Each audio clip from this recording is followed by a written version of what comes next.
Abbott from Zwingle, Iowa.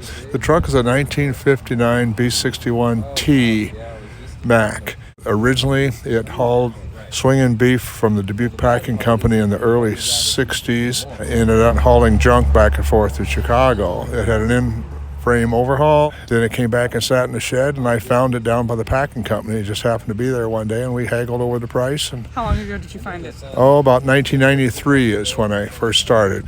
The deal was he wanted $3,000, and I was going to give him $1,000. We haggled, and I said, I'll tell you what, I'll give you $2,000 if I get a mechanic to come here and he can get it started in a half hour and it runs. He had to start it in 20 minutes. We ended up getting it, 5-6 years of restoration. It is what it is today. Now I like to work with different types of trailers. I like to put a different dress on the old girl. I have a 1950 Fruhoff DX type trailer. I've got this one, which has obviously got DX on it. And then I've got another low boy, which I like, kind of like antique tractors also. Anyway, had a lot of fun with it, gone to a lot of shows, met a lot of nice people. And that's the main thing. And that's how I got interested in this.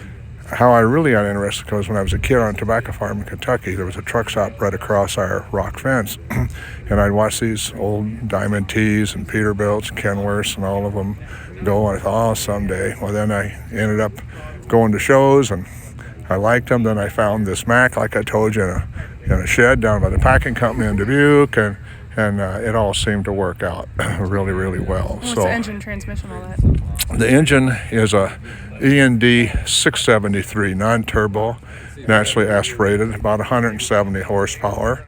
I don't have many horses under the hood, but I pass a lot of gas stations. I get over 10 miles a gallon with the thing, with the empty tanker, because it's kind of aerodynamic. Transmission's a duplex overdrive. Standard single axle rear end is what it is.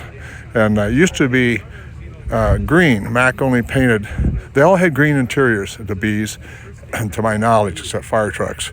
And this one was not an army green, but a different green, like an Oliver tractor green. I thought it was okay, but I painted this one black instead.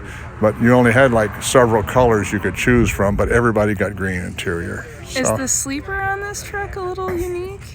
The sleeper is unique, but it's also came from the manufacturer.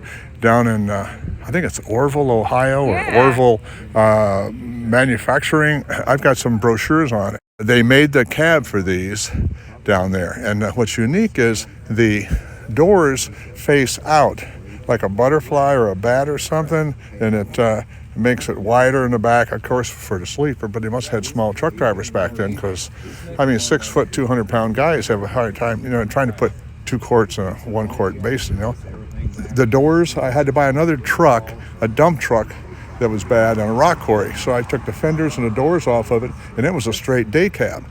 The doors fit, everything fit. Perfect. Had a lot of fun with it in parades, truck tractor shows. I've been to a couple of ATHS national shows. Again, I can't say enough about the people.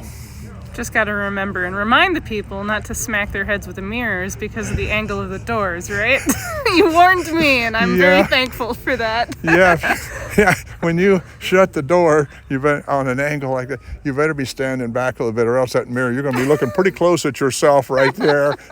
It'll come back, boom. I almost got myself a couple of times, but I haven't gotten there yet. But one of these days, if I'm in a hurry, I might end up getting whacked. What's the farthest you've driven it? I've driven it to Minneapolis. I've hauled it out to Pennsylvania. I've driven it to Springfield, Illinois, Springfield, Missouri, Lexington, Kentucky. It's been around then. It's been around. It's got way over 1 million miles on it.